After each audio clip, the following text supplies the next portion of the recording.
കണ്ണുകൾ പായിച്ചതും അവളുടെ മുഖത്തറിയാതെ പുച്ഛം നിറഞ്ഞു. അവനോടുള്ള ദേഷ്യം അടക്കി. എന്നാൽ പേടിയോടെ നിൽക്കുന്നവരെ കാണെ ഒരു നിമിഷം അവളുടെ ഉള്ളം കുളിർന്നു. ഗൗരിയുടെ മുഖത്തെ മാറ്റം കാണെ ഹരിയുടെ ചുണ്ടിൽ ഒരിളം ചിരി തെളിഞ്ഞു. രണ്ടാളുടെയും മുഖത്തെ മാറ്റം കാണെ വിശ്വയുടെ കണ്ണുകൾ കൂർത്തു. ഹരിയും ഗൗരിയും തമ്മിൽ ഇഷ്ടത്തിലാണെന്ന അയാളുടെ സംശയം ആ നിമിഷം വ്യക്തമായി. മര്യാദയിൽ പറയുവാണ്, ജീവൻ വേണമെങ്കിൽ വന്ന വഴി പോകാൻ നോക്ക്, ഇല്ലെങ്കിൽ കൊന്നു തള്ളും. ഒരു നിമിഷം കൊണ്ട് ഹരിയുടെ മുഖം മാറി. ആ ഒരു വിളിൽ മാത്രം ഒതുങ്ങിപ്പോയവനെ, ഇടയിൽ കയറി ശ്രദ്ധ തെറ്റിച്ച വിശ്വയെ ആ നിമിഷം കാരണം നോക്കിയൊന്ന് കൊടുക്കാൻ തോന്നിപ്പോയവന് കൊന്നു തള്ളുവന്നോ? അതിന് താൻ ജീവനോട് ഉണ്ടായിട്ട് വേണ്ടേ വിശ്വ?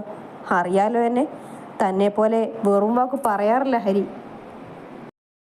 പണ്ട് കിട്ടിയതൊക്കെ മറന്നുപോയെങ്കിൽ ആ കണ്ണാടിയിലൊന്ന് നോക്ക്, ഇപ്പോഴും നെറ്റിയിലെ ആ പാട് അവിടെ തന്നെയുണ്ട്. വിശ്വ അറിയാതെ നെറ്റിയൊന്ന് തടവി. അന്ന് പാർട്ടി തല്ലിൻ്റെ ഇടയിൽ അവൻ്റെ കയ്യിൽ നിന്ന് കിട്ടിയ സമ്മാനം കൂടെ കാലൊടിച്ച് ഒരാഴ്ച കിടത്തിയതോർക്കെ അയാളൊന്ന് പരുങ്ങി. 2 ദിവസം കഴിഞ്ഞ് ഞാൻ വീണ്ടും ഒരു വരവ് കൂടി വരും. അന്ന് എൻ്റെ കൂടെ വരാൻ നീ തയ്യാറായിരിക്കണം. പിന്നെ ഇതിൻ്റെ പേരിൽ ഇവളെ ആരെങ്കിലും ഉപദ്രവിച്ചെന്ന് ഞാൻ അറിഞ്ഞ പിന്നെ അടുത്ത സൂര്യോദയം കാണാൻ ഒരുത്തനും കാണില്ല. വെട്ടി പട്ടിക്കിട്ട് കൊടുക്കും ഞാൻ. ആദ്യം ഗൗരിയോടും അവസാനം എല്ലാവരോടുമായി പറഞ്ഞവൻ ഒരിക്കൽ കൂടി അവളെ നോക്കി ആ രൂപം മനസ്സിൽ നിറച്ചുകൊണ്ട് തിരിഞ്ഞു നടന്നതും അതുവരെ ഒതുങ്ങി നിന്നവർ ഒരു നിശ്വാസത്തോടെ സോഫയിലേക്കിരുന്നു.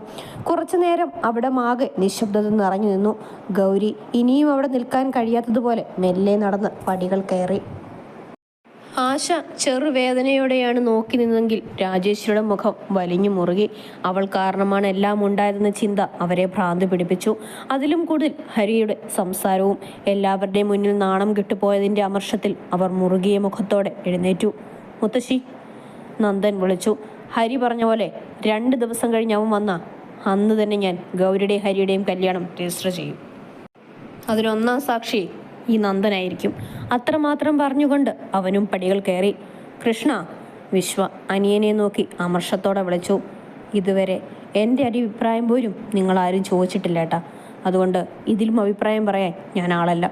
ഇതുവരെ ഇവിടുത്തെ ഒരു ജോലിക്കാരൻ മാത്രമായിരുന്നു ഞാൻ. കൂലി പോലും വാങ്ങാതെ ജീവൻ കൊടുത്ത് മണ്ണിൽ പണിയെടുക്കുന്ന ഒരു ജോലിക്കാരൻ. അതിനിടയിൽ ഭാര്യയുടെ സുഖദുഃഖങ്ങൾ പോലും അന്വേഷിച്ചിട്ടില്ല. നിങ്ങളുടെ വാക്കുകളായിരുന്നു എനിക്കെല്ലാം. എല്ലാം വെറുതെയായിരുന്നു. ഞാനൊരു പാഴ് ജന്മമായിരുന്നു. സ്വന്തം മകളുടെ കാര്യങ്ങൾ പോലും നോക്കാൻ കഴിയാതെ പോയതിൽ ഞാൻ ഈ നിമിഷം ഖേദിക്കുന്നു. ഒരുപാട് ഖേദിക്കുന്നു. അയാളുടെ മുഖം ദയനീയമായി. ഇതുവരെ മകളുടെ നല്ലതിനു വേണ്ടിയോ ചീത്തയ്ക്ക് വേണ്ടിയോ നാവ് ഉയർത്തിയിട്ടില്ല. അങ്ങനെയുള്ള തന്നെ ഒരച്ഛനെന്ന് വിളിക്കാനുള്ള അർഹത പോലും ഇല്ലെന്ന് കൃഷ്ണന് മനസ്സിലായി. ആശ കണ്ണീരൊപ്പി അടുക്കളയിലേക്ക് നടന്നു. വാതിലടച്ച് കുറ്റിയിട്ട് അതിലേക്ക് ചാരി നിലത്തെ കൂർന്നിരുന്നു ഗൗരി. കരഞ്ഞ് അവളുടെ കണ്ണുകൾ പുകയുന്നുണ്ടായിരുന്നു. ഇനിയും കരയാൻ വയ്യാത്തതുപോലെ അവൾ ദയനീയമായിരുന്നു. താഴെ നടന്നതെല്ലാം ഒരു സ്വപ്നമാണെന്ന് തോന്നി അവൾക്ക്. അവൻ വന്നതും പറഞ്ഞതും, മുത്തശ്ശി പതുങ്ങി പേടിയോടെ നിന്നതും, വല്യച്ഛനെ അവൻ ഭീഷണിപ്പെടുത്തിയതും, തന്നെ വിടർന്ന കണ്ണാലെ നോക്കിയതും എല്ലാം ഓർക്കെ അവളുടെ നെഞ്ചിടിപ്പ് കൂടി. മറ്റന്നാൾ അവൻ വരും തന്നെ കൊണ്ടുപോകാൻ. എന്തു ചെയ്യും? കൂടെ പോകണോ? അതോ വീണ്ടും ഈ നരകത്തിൽ തുടരണോ? മനസ്സിൽ ഇവിടെ അനുഭവിച്ച ഓരോ കാര്യങ്ങൾ കടന്നു വന്നതും അവളുടെ ശരീരം പൊള്ളി. തല്ലിച്ചതച്ചിടം പൊള്ളുന്ന പോലെ. ഇനി മുന്നോട്ട് എന്താണെന്നറിയാതെ കുഴഞ്ഞുപോയി. മെല്ലെ എണ്ണീറ്റ് ബെഡിലേക്ക് ചായുമ്പോൾ അവളുടെ മനസ്സിൽ തെളിഞ്ഞു നിന്നത് അവൻ്റെ മുഖം തന്നെയായിരുന്നു.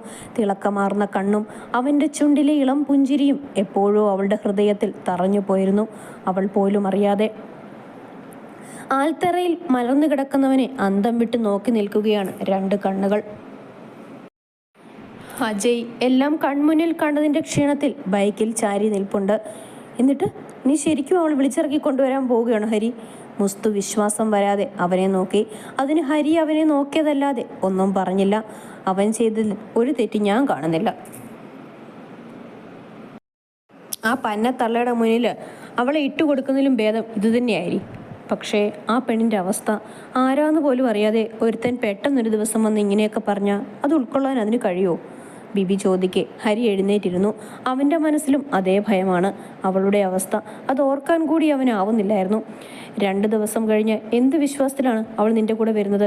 നിന്നെ അറിയില്ല, നിന്റെ കുടുംബത്തെയും അവൾക്കറിയില്ല. ആകെ അറിയാവുന്നത് നീ ഒരു ഗുണ്ടയാണെന്നാണ്. അതറിഞ്ഞ് ആ പെണ്ണിറങ്ങി വരുമെന്ന് എനിക്ക് തോന്നുന്നില്ല. പിന്നെ ഞാൻ എന്ത് വേണമെന്ന് നിങ്ങളൊക്കെ പറയുന്നത്? എല്ലാം കണ്ടു നിൽക്കണോ? അതോ അവളുടെ വീട്ടിൽ ചോദിച്ചു ചെല്ലണോ? നിനക്കവരെ ശരിക്കും അറിയില്ലേ ബിബി? വെട്ടിയിട്ടാലും ഇഴഞ്ഞു വരുന്ന ജന്തുവാ ആ തള്ള. എന്നെ കൊല്ലാൻ നോക്കുമെന്നല്ലാതെ അവരായിട്ട് അവളെ എൻ്റെ കയ്യിൽ ഏൽപ്പിക്കില്ല, അത് ഉറപ്പാ. ഹരിയുടെ ശബ്ദത്തിൽ ദേഷ്യവും സങ്കടവും ദയനീയതയും നിറഞ്ഞു. ഇനിയിപ്പോൾ പറഞ്ഞിട്ടൊരു കാര്യമില്ലടാ. കഴിയാനുള്ളതൊക്കെ കഴിഞ്ഞില്ലേ? ഇനി ചെയ്യേണ്ടത് അവൾ ഇറങ്ങി വന്ന പൊന്നു പോലെ നോക്കുക എന്നാണ്. അതിവൻ ചെയ്യുമെന്ന് എനിക്കൊരു സംശയവുമില്ല. ഹരിയോട് ഇനിയും ഓരോന്ന് പറഞ്ഞ് വേദനിപ്പിക്കേണ്ട എന്നതുകൊണ്ട് അജയ് ഇടപെട്ടു. അതെ, എന്തു വന്നാലും ഞങ്ങളൊപ്പമുണ്ട് ഹരി. അതുകൊണ്ട് നീ ഒരുപാട് ആലോചിച്ച് കാട് കയറണ്ട. ഇപ്പോൾ നീ ചെയ്യേണ്ടത് താലി കെട്ടാനും കല്യാണം രജിസ്റ്റർ ചെയ്യാനുമുള്ള ഏർപ്പാടാണ്. 2 ദിവസത്തിനുള്ളിൽ ഇതൊക്കെ ശരിയാവുമെന്നറിയില്ല. എന്നാലും നമുക്കൊന്ന് സംസാരിച്ച് നോക്കാം. മുസ്തു പറയെ ഹരിക്കത് ശരിയാണെന്ന് തോന്നി. ആ കാര്യം ഓർത്ത് നിങ്ങൾ പേടിക്കണ്ട. രജിസ്റ്റർ ഓഫീസിൽ എനിക്കറിയാവുന്ന ഒരാളുണ്ട്. അമ്മച്ചിയുടെ അകന്ന ബന്ധുവാണ്.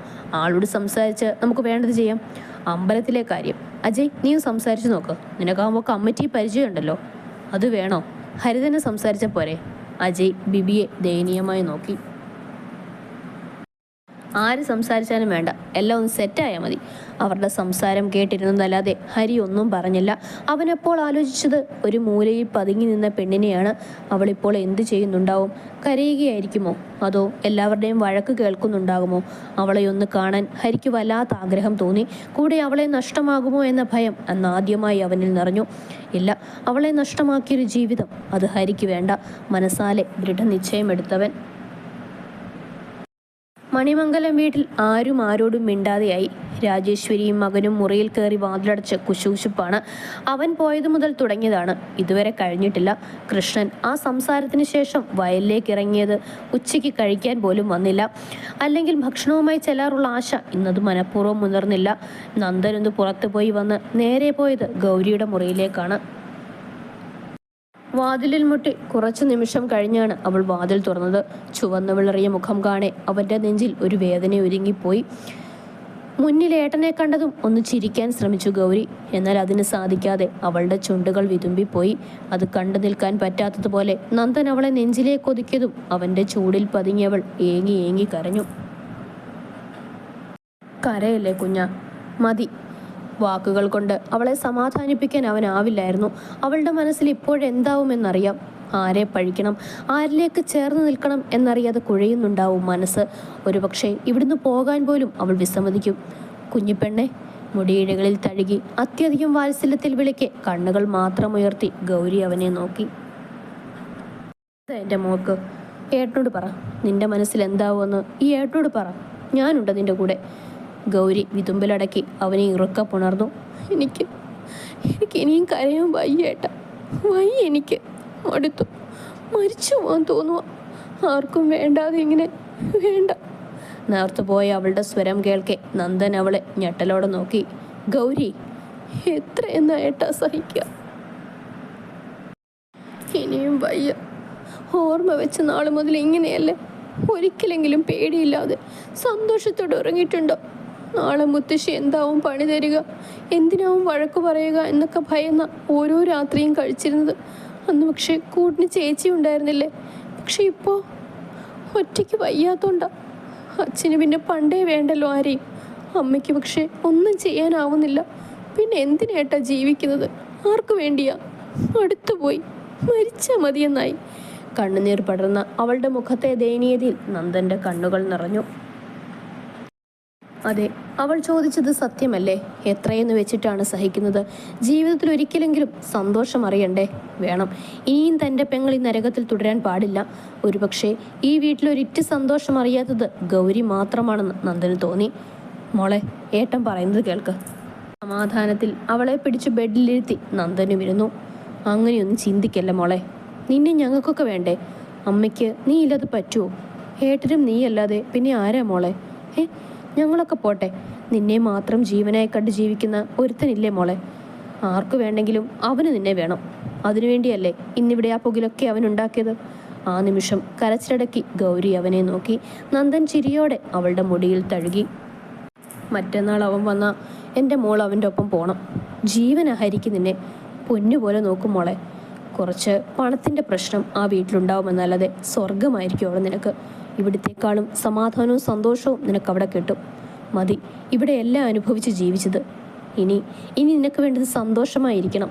അത് ഹരിയുടെ കൂടെ നിനക്ക് കഴിയൂ. നന്ദൻ അവൾക്ക് മനസ്സിലാക്കി കൊടുത്തു. ഗൗരി കണ്ണിമ വെട്ടാതെ അവനെ നോക്കി. ഏട്ടന് അയാളെ അറിയോ? വളരെ പതിഞ്ഞുപോയി അവളുടെ സ്വരം. അറിയില്ലായിരുന്നു, പക്ഷെ ഇപ്പോൾ എല്ലാം അറിഞ്ഞ വരവ്. പാവം മോളേവൻ. അമ്മയും ഒരു അനിയത്തിയുമാണ് അവൻ്റെ കുടുംബം. കുഞ്ഞു വീടും വലിയ സന്തോഷവും. പക്ഷേ അവൻ്റെ ജോലി, അതുമാത്രമാണ് ഒരു പ്രശ്നം. ഡ്രൈവറായി ജോലിക്ക് പോകുമെങ്കിലും അധികവും തല്ലിനാ പോവാറ്. ഒരു ചെറിയ ഗുണ്ടയെന്ന് തന്നെ പറയാം. പറയെ ഗൗരി ശ്രദ്ധയോടെ കേട്ടിരുന്നു. എന്തോ അവനെക്കുറിച്ച് കൂടുതലറിയാൻ ഗൗരിക്ക് തോന്നി. ഹരി, നിന്റെ അളിയൻ വരുന്നുണ്ട്. ക്ലബിൽ കേരം കളിച്ചിരിക്കെ അജയ് ഓടി അകത്തേക്ക് കയറി പറയെ ഹരി പുരികം ചുളുക്കി അവനെ നോക്കി. നിന്റെ അളിയനും അവൻ്റെ അളിയനും വരുന്നുണ്ടെന്ന് പറഞ്ഞു തീരുമ്പോഴേക്കും നന്ദനും ശ്രീയും വാതിൽ കടന്ന് അകത്തേക്ക് കയറി. അവരെ കാണെ മുണ്ടു ഒതുക്കി ഹരി എഴുന്നേറ്റു. കൂടെ മുസ്തുവും ബിബിയും. എനിക്കൊന്ന് സംസാരിക്കണം. നന്ദൻ മുഖത്തേക്ക് നോക്കി പറയെ ഹരിയൊന്ന് തലയാട്ടി പുറത്തേക്ക് നടന്നു. നന്ദന് പുറകെ നടക്കാൻ ഒരുങ്ങിയ സ്ത്രീയെ അജയ് പിടിച്ചു വെച്ചു. പിന്നെ പറയാൻ അർഹതയുണ്ടോ എന്നറിയില്ല, എന്നാലും പറയാം. അവളെ കരയിക്കരുത് ഹരി. ഒരുപാട് അനുഭവിച്ചത് എൻ്റെ മോൾ. ഇനിയും അവൾ വേദനിക്കുന്നത് കാണാൻ കഴിയില്ല. അതാ ഞാൻ ഇങ്ങനെ. എന്നാൽ ഞാൻ അവസാനം അവൻ്റെ ശബ്ദം ഇടറി. ഹരിയുടെ മുഖത്ത് പ്രത്യേകിച്ച് ഭാവമൊന്നും നന്ദൻ കണ്ടില്ല. എന്താ നിൻ്റെ ഉദ്ദേശം? തമാശയ്ക്ക് ഇങ്ങനെയൊന്നും ചെയ്യില്ലെന്ന് എനിക്കറിയാം. അറിയാലോ, പിന്നെന്താ? ഒട്ടും ഗൗരവം കുറയ്ക്കാതെ തന്നെ ഹരി തിരക്കി. അവൻ്റെ മനസ്സിൽ നന്ദൻ അത്ര വലിയ റോളൊന്നുമില്ല. അവനും കൂടി കാരണമാണ് ഗൗരിക്ക് ആ അവസ്ഥ വന്നതെന്ന് ഹരി വിശ്വസിച്ചു. നന്ദൻ ഒരു നിമിഷം ഹരിയെ നോക്കി നിന്നു. അവൻ്റെ ഉള്ളിൽ എന്താകുമെന്ന് അവൻ ഊഹിക്കാനാവുന്നതേ ഉള്ളൂ. നോക്കുന്നെന്താ, എനിക്ക് പറയാനുള്ളതൊക്കെ ഞാൻ വ്യക്തമായി പറഞ്ഞില്ലേ. കൂടുതലൊന്നും ഇതിലെനിക്ക് സംസാരിക്കാനില്ല. അവളെ ഞാൻ സ്നേഹിച്ചു. കൂടെ കൂട്ടണമെന്നാണ് എൻ്റെ ആഗ്രഹം. ന്യായമായ വഴിയിൽ. ഇതൊരിക്കലും നടക്കില്ല എന്ന് നിങ്ങളുടെ മുത്തശ്ശി തന്നെ പറഞ്ഞില്ലേ. പിന്നെ എൻ്റെ മുന്നിലുള്ള വഴി ഇത് മാത്രമാണ് നന്ദ. എന്തു തന്നെ സംഭവിച്ചാലും അവളെ ഞാൻ സ്വന്തമാക്കിയിരിക്കും. ഇതിൽ കൂടുതലൊന്നും എനിക്ക് പറയാനില്ല. ഇതിൽ കൂടുതലൊന്നും കേൾക്കാനുമല്ല ഹരി ഞാൻ വന്നത്. ഒരു കാര്യം പറയാനാണ്. മറ്റന്നാൾ 9:30 മണിക്ക് രജിസ്റ്റർ ഓഫീസിലേക്ക് നീ വന്നാൽ മതി. ഗൗരിയും കൊണ്ട് ഞാൻ അങ്ങോട്ട് വരാം. പിന്നെ അവിടുത്തെ കാര്യങ്ങൾ ഓർത്തൊന്നും പേടിക്കണ്ട. എല്ലാം ഞാൻ ശരിയാക്കും. കൂടാതെ 1ാം സാക്ഷിയായി ഞാനുണ്ടാകും. ഹരി അവനെ നോക്കി നിന്നതല്ലാതെ ഒന്നും പറഞ്ഞില്ല. പിന്നെ പറയാൻ അർഹതയുണ്ടോ എന്ന് എനിക്കറിയില്ല, എന്നാലും പറയാം. അവളെ കരയിക്കരുത് ഹരി. ഒരുപാട് അനുഭവിച്ചത് എൻ്റെ മോള്. ഇനിയും അവൾ വേദനിക്കുന്നത് കാണാൻ കഴിയില്ല. അതാ ഞാനിങ്ങനെ. എന്നാൽ ഞാൻ അവസാനം അവൻ്റെ ശബ്ദം ഇടറി. നന്ദ. തിരിഞ്ഞു നടന്നവൻ ഹരിയുടെ വിളിയിൽ ഒന്ന് നിന്നു. കരയിപ്പിക്കില്ല എന്നൊന്നും ഞാൻ പറയില്ല. ചിലപ്പോൾ 2 കൊടുത്താൽ അവളിരുന്ന് കരയും. പക്ഷേ ആ കരച്ചിലിൻ്റെ അവസാനം അതിലും കൂടുതൽ അവളെ സ്നേഹിക്കാൻ എനിക്ക് കഴിയും. എന്തായാലും അവിടെ അനുഭവിക്കുന്നത് പോലെ ആയിരിക്കില്ല എൻ്റെ വീട്ടിൽ. അതിന് ഞാൻ ഉറപ്പ് തരാം. ഉറപ്പോടെ ഹരി പറയെ നന്ദൻ ഒന്ന് ചിരിച്ചു. പിന്നെ തിരിഞ്ഞു നടന്നു. ഹരിയുടെ ചുണ്ടിൽ എന്തിനോ ഒരു പുഞ്ചിരി തത്തിക്കളിച്ചു. അവളിലേക്ക് നടക്കുന്നത് പോലെ തടസ്സങ്ങളൊന്നുമില്ലെന്ന് മനസ്സിൽ ആരോ പറയുന്നു. വാതിലിൽ മുട്ടുകേട്ടതും ഗൗരി ഞെട്ടി കണ്ണുകൾ തുറന്നു. മുറിയാകെ ഇരുട്ട് കാണെ ഒരു നിമിഷം സംശയത്തോടെ ബെഡിൽ തന്നെ കിടന്നവൾ. എന്നാൽ വീണ്ടും മുട്ടുകേട്ടതും കുറച്ച് പേടിയോടെ തന്നെ വാതിൽ തുറന്നവൾ. അമ്മേ. അകത്തേക്ക് കയറിയ ആശ വാതിലടച്ച് ഗൗരിയിലേക്ക് തിരിഞ്ഞു. നീ ശരിക്കും ഉറങ്ങിയില്ലേ ഗൗരി? അവളുടെ വീങ്ങിയ കണ്ണും ചുവന്ന മുഖവും കാണെ അവൾ കരഞ്ഞതാണെന്ന് ആശയ്ക്ക് മനസ്സിലായി. ഗൗരി ഒന്ന് ചിരിക്കാൻ ശ്രമിച്ചു. പോയി ഫ്രഷായി ദേ ഈ ബ്ലൗസ് ഇട്ടിട്ട് വാ, വേഗം ആവണം. മുഖത്തെ വേദന പാടെ മായിച്ച് കയ്യിലുള്ള കവറിൽ നിന്ന് ബ്ലൗസും പാവാടയും ഗൗരിക്ക് നീട്ടിയതും അവൾ സംശയത്തോടെ അതിലുപരി ദയനീയമായി അമ്മയെ നോക്കി. അമ്മ ഞാൻ വിതുമ്പിപ്പോയി ഗൗരി. ഈ ഒരു നിമിഷം ഭയന്നാണ് 2 ദിവസം കഴിഞ്ഞുകൂടിയത്. രാത്രി ഒരുപോലെ കണ്ണടയ്ക്കാതെ കരഞ്ഞു തീർന്നതും ഈ നിമിഷം ഓർത്ത് തന്നെ. ഒന്നും പറയണ്ട മോളെ, ഏട്ടനെല്ലാം വാങ്ങി വന്നത്. മോൾ സന്തോഷമായിട്ട് ഒരുങ്ങ്, എല്ലാം നല്ലതുപോലെ നടക്കൂ. അവളുടെ മുടിയിൽ തഴുകി ആശ പറയെ ഗൗരി ഇനിയൊന്നും പറയാനില്ലാത്തതുപോലെ അതും വാങ്ങി ബാത്റൂമിലേക്ക് കയറി. ഫ്രഷായി വന്ന അവളെ സെറ്റ് സാരി ഞൊറിഞ്ഞൊടിപ്പിച്ചതും ആശ തന്നെയാണ്. ഇടയ്ക്കിടയ്ക്ക് കണ്ണുകൾ തുടച്ച് തന്നെ നോക്കി പുഞ്ചിരിക്കുന്ന അമ്മയെ ഒരു ശില പോലെ നോക്കി നിന്നവൾ മുടിയിലെ വെള്ളം മാറ്റി നന്നായി ചീകി കുളിപ്പിനിലിട്ടു. ചെറിയ പൊട്ടും കണ്ണിൽ കൺമഷിയും കഴുത്തിലേക്ക് അവളുടെ മാലയും കൂടെ ആശയുടെ സ്വർണമാലയും കയ്യിലേക്ക് വളയുമിട്ട് അവളെ ഒരുക്കുമ്പോൾ മനസ്സിൽ തെളിഞ്ഞ മകളുടെ കല്യാണ രൂപത്തിലെ നിഴൽ പോലും ഇല്ലെന്ന് അവർ വേദനയോടെ ഓർത്തു. അമ്മേ. നന്ദൻ വാതിൽ തട്ടി മെല്ലെ വിളിച്ചതും ആശ ചെന്ന് വാതിൽ തുറന്നു. അകത്തേക്ക് കയറി വാതിൽ കുറ്റിയിട്ട് അവൻ തൻ്റെ പെങ്ങളെ കുറച്ചു സമയം നോക്കി നിന്നു. മിതമായ ചമയത്തിൽ അതിസുന്ദരിയായിരുന്നു ഗൗരി. അവളുടെ ആ വിടർന്ന കണ്ണുകൾ തന്നെ മതി അവളുടെ ഭംഗി കൂട്ടാൻ എന്നവന് തോന്നിപ്പോയി. ഏട്ടനെ കണ്ടിട്ടും ഒന്ന് നോക്കിയതല്ലാതെ അവളുടെ മുഖത്ത് പ്രത്യേകിച്ച് ഭാവമൊന്നുമില്ലെന്ന് നന്ദൻ ശ്രദ്ധിച്ചു. ഇറങ്ങാറായോ നന്ദ? ആയമ്മേ, സമയം 6:30 കഴിഞ്ഞു. ഇനിയും വൈകിയ മുത്തശ്ശിയോ വല്യച്ഛനോ എണീക്കും. നല്ല കാര്യത്തിന് പോകുമ്പോൾ വെറുതെ ഒരു പ്രശ്നം വേണ്ട. അമ്മ ചെന്ന് അച്ഛനെ ഇങ്ങോട്ട് വിളിച്ചോണ്ട് വാ. ഇവിടെ തന്നെ മതി അനുഗ്രഹം വാങ്ങുന്നത്. ആശ തലയാട്ടി പോകാനൊരുങ്ങി പിന്നെ ഒന്ന് നിന്നു. നന്ദ, വല്യമ്മ, ഏട്ടത്തിക്ക് അവളെ കാണണമെന്നുണ്ടാവില്ലേ? വല്യച്ഛനില്ലേ അമ്മേ? എങ്ങനെ വിളിക്കാനാണ്? ഇനി ഇറങ്ങുന്നതിന് മുമ്പ് എണ്ണീറ്റ് വന്നാൽ അമ്മ ഇങ്ങോട്ട് കൂട്ടി വന്നാൽ മതി. ആശ പോയതും നന്ദൻ ഗൗരിയെ പിടിച്ച് ബെഡിലിരുത്തി. മോക്ക് ഏട്ടനോട് ദേഷ്യമുണ്ടോ? അവൻ്റെ ചോദ്യത്തിന് ഗൗരി വേഗം തന്നെ ഇല്ലെന്ന് തലയാട്ടി. എല്ലാം ശരിയാവും മോളെ, ഏട്ടനുണ്ട് എന്തിനും കൂടെ. ഹരിക്ക് മോളെ ജീവനാണ്. ഗൗരി കേട്ടിരുന്നതല്ലാതെ ഒന്നും പറഞ്ഞില്ല. ശരിക്കും പറഞ്ഞാൽ അവളുടെ മനസ്സ് അവിടെയൊന്നുമല്ല എന്ന് വേണം പറയാൻ. ഇനി നടക്കാൻ പോകുന്ന കാര്യങ്ങളും കാണാൻ പോകുന്ന മനുഷ്യരെയും കുറിച്ച് ഓർക്കുമ്പോൾ വല്ലാത്ത ഭയവും വേദനയും സങ്കടവും തോന്നി അവൾക്ക്. കൂടെ ഈ വീട്ടിൽ നിന്ന് രക്ഷപ്പെട്ടു പോകുന്ന സന്തോഷവും. കൃഷ്ണൻ വാതിൽ തുറന്ന് അകത്തേക്ക് കയറിയതും ഗൗരി ബെഡിൽ നിന്നും എഴുന്നേറ്റു. അയാൾ കുറച്ചു സമയം മകളെ നോക്കി. സ്വപ്നത്തിൽ പോലും ആലോചിക്കാത്ത കാര്യങ്ങളാണ് മുന്നിൽ നടക്കുന്നത്. പക്ഷേ ഇതല്ലാതെ വേറെ മാർഗമില്ലെന്ന് അയാൾക്ക് തോന്നി. നേരത്തെ ചിരിയോടെ അവളുടെ കവിളിൽ തഴുകിയതും ഗൗരി ചുണ്ട് കടിച്ചു പിടിച്ച് ആ കാലിൽ തൊട്ട് അനുഗ്രഹം വാങ്ങി. നന്നായി വരും മോളെ, എന്നും സന്തോഷത്തോടെ തന്നെ ഇരിക്കട്ടെ. അച്ഛൻ്റെ പ്രാർത്ഥന എന്നും കൂടെയുണ്ട്. അയാളുടെ ശബ്ദമിടറി. ഗൗരി കണ്ണീരോടെ നോക്കെ കൃഷ്ണൻ അവളുടെ കണ്ണുനീരിനെ തുടച്ചു കൊടുത്തു. മോളെ ജീവനായിരുന്നു, പക്ഷെ പ്രകടിപ്പിക്കാൻ കഴിഞ്ഞിട്ടില്ല ഒരിക്കലും. മോൾ ഈ അച്ഛനെ വെറുക്കരുത്. നേർത്തുപോയ അച്ഛൻ്റെ സ്വരത്തിൽ അവൾ കരഞ്ഞുപോയി. എനിക്ക് എവിടെയും പോകണ്ട അച്ഛ. ആ നെഞ്ചിലേക്ക് വീണ് ഇടർന്ന ശബ്ദത്തോടെ അവൾ പറയെ കൃഷ്ണൻ അവളുടെ തലയിൽ മെല്ലെ തഴുകി. ആശ കണ്ണുനീർ തുടച്ചു. രക്ഷപ്പെടും മോളെ, ഇവിടെ നിന്നാൽ ഒരിക്കലും സന്തോഷിക്കാൻ കഴിയില്ല. അനുവിനെ പോലെ മോളും ഇടയ്ക്കിടയ്ക്ക് ഇങ്ങോട്ട് വന്നാൽ മതി.